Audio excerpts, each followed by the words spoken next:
Okay, hi everybody. I'm going to talk about the ethics of humor, in particular how it influences and is influenced by our prejudices. And so the reason that I chose the topic is that I strongly feel that ethics should be more than just an armchair activity.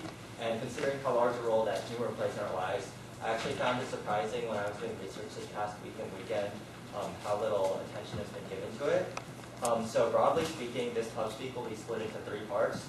First, I'll be giving a general overview of humor. Then I'll give my thoughts on humor's ethical content from the perspective of the teller, and then finally from the listener's perspective. I tried to incorporate my personal stances on this issue as best I could, but frankly, I don't know the answers to a lot of the questions that I'm thinking about, so we can discuss that later. So, part 1, getting started. Humor plays a huge role in our lives and always has, whether it be in day-to-day life or the larger or political world. It's a double-edged sword. It has the potential to catalyze positive change, but it can also serve as an instrument of oppression. In the past, humor has been used to discuss important issues while maintaining protection from political backlash. For example, Jonathan Swift's modest proposal was able to spark positive political discussion over inhumane policies towards the poor, while allowing Swift to direct any political backlash to the fictional persona in the essay.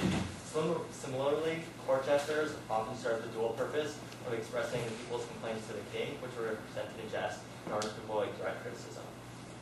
Satire has only grown as an influence on the political landscape over time, as seen in shows such as The Colbert Report, The Daily Show, The Onion, etc. And these shows are known to most Americans and very plausibly have an effect on our political landscape.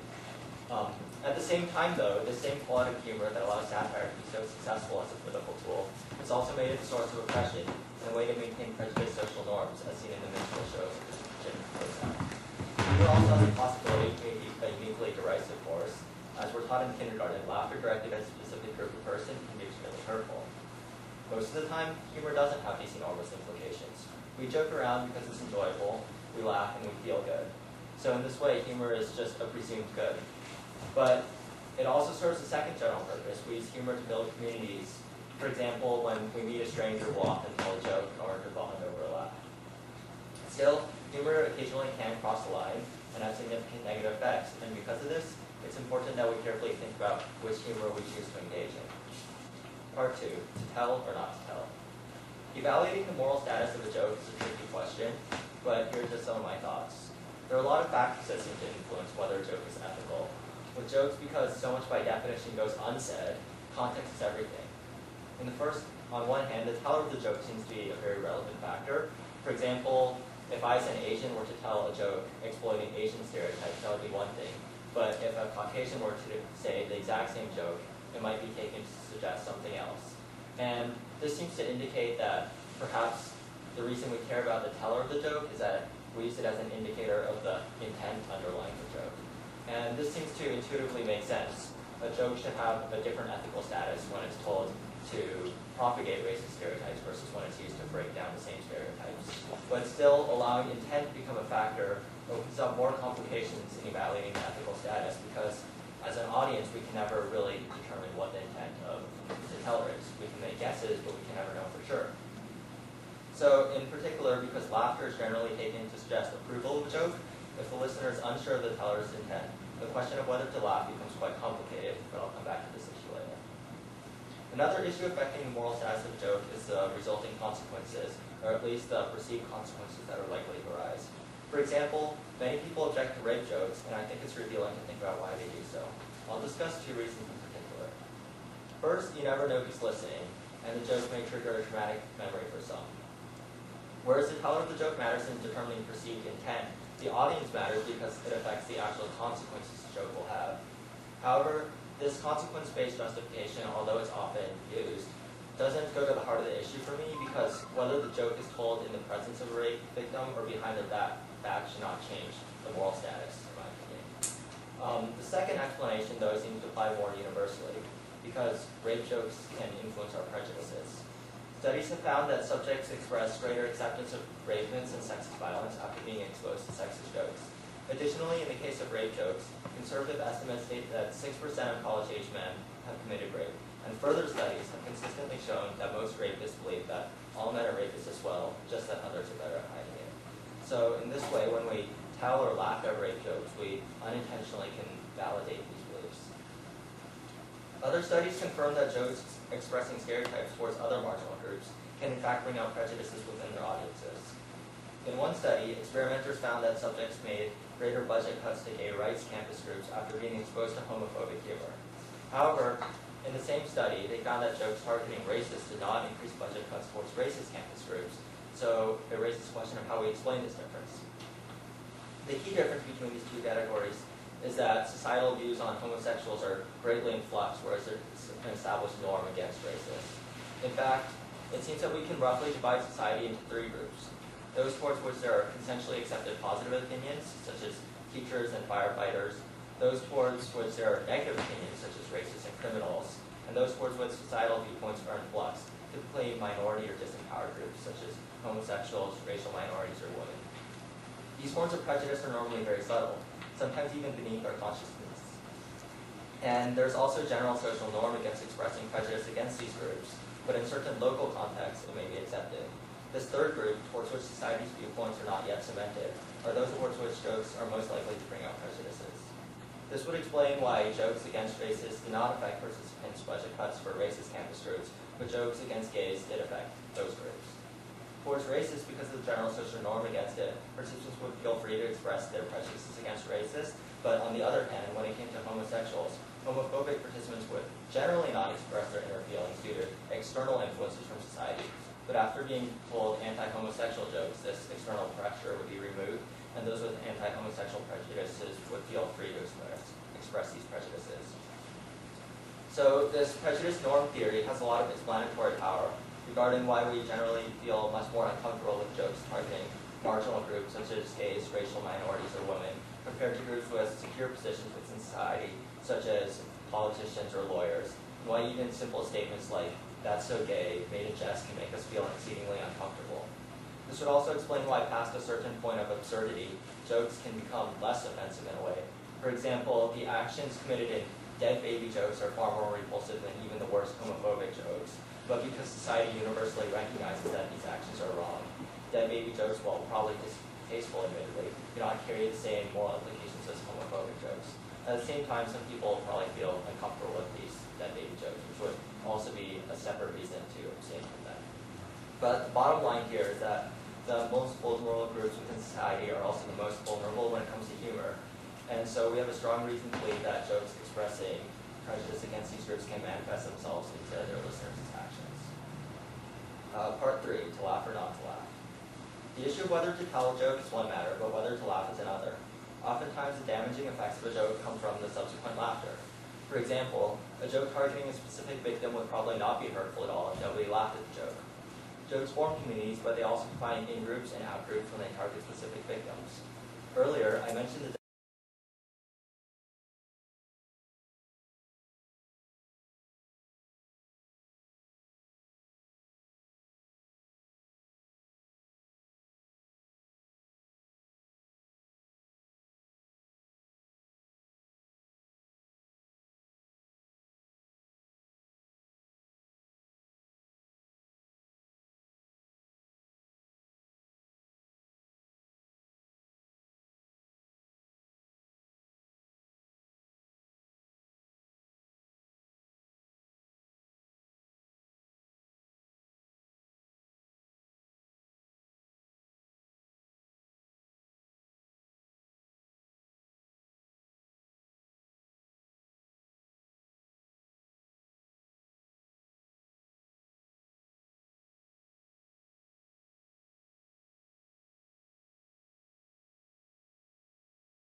joke is terribly offensive, as we know. Maybe not as extreme as a rape joke, for example, but like an offensive, stereotypical joke or what have you. Do you think that the fact that we could find a joke like that amusing, but maybe not laugh at it, but the fact that we still, take pleasure in it, doesn't say something bad about us as people? I think there's something disturbing about it in a way, but I also feel like when we're amused at jokes, it's not necessarily our conscious, but rather our subconscious speaking. And so, like, I don't know if anyone's familiar with like the IAT, their internal assessment test. They normally test like our subconscious beliefs. And like, I remember taking one that said that I had a moderate preference towards whites over blacks. And I wouldn't consider myself racist, but like this is a subconscious belief that apparently I have. So in the same way, I think jokes, us feeling amused sometimes is a subconscious response just to like the absolute absurdity of the idea expressed in the joke. And maybe it's a little disturbing, but I wouldn't necessarily go so far as to say there's anything wrong with it. I don't know if that's Okay, where does our society's almost destructive intent on sexual humor and innuendo fit into all this?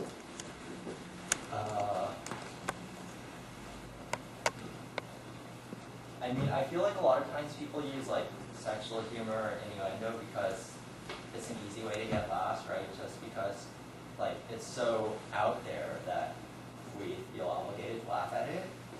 But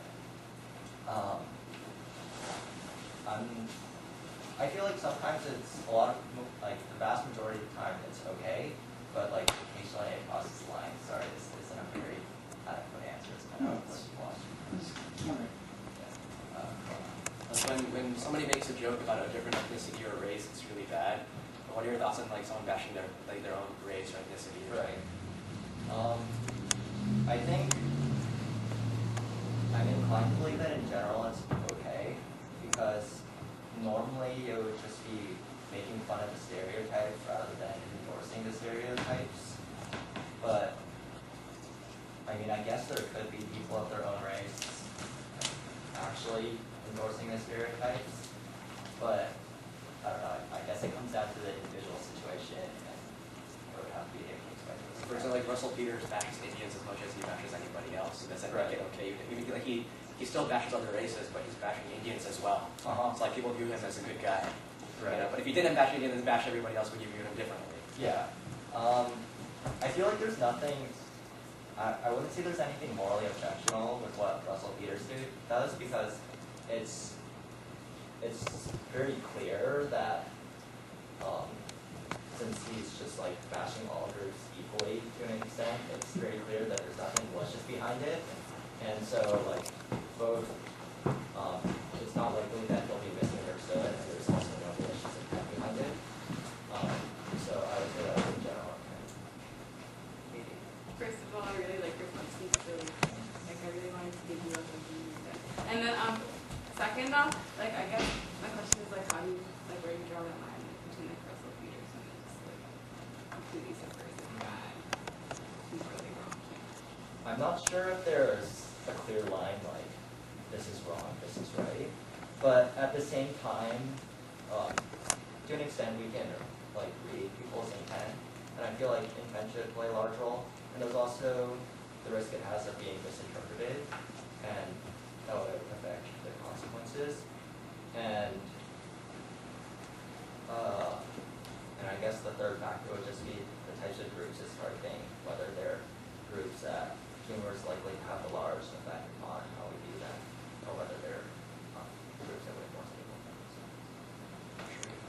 So we'll talk about like crossing lines and going too far and stuff. So how much do you think that sometimes it's necessary, not necessarily like, I guess kind of going back to what Danny said about how like sometimes South Park can help, like stuff like South Park can help break down like the stereotypes, but also just kind of that sometimes maybe the people listening to the joke may initially be offended, but then, and may initially like object to whatever the joke was, but just the idea that maybe even if it seems like it's crossed line, maybe sometimes it's necessary to cross the line, just to kind of, I don't know, like, just like kind of force people to come to like some kind of realization about something, like just like in order to help the person listening to the joke grow as well, like Because I feel like otherwise you're putting a little bit too much power in the hands of the person listening to the joke.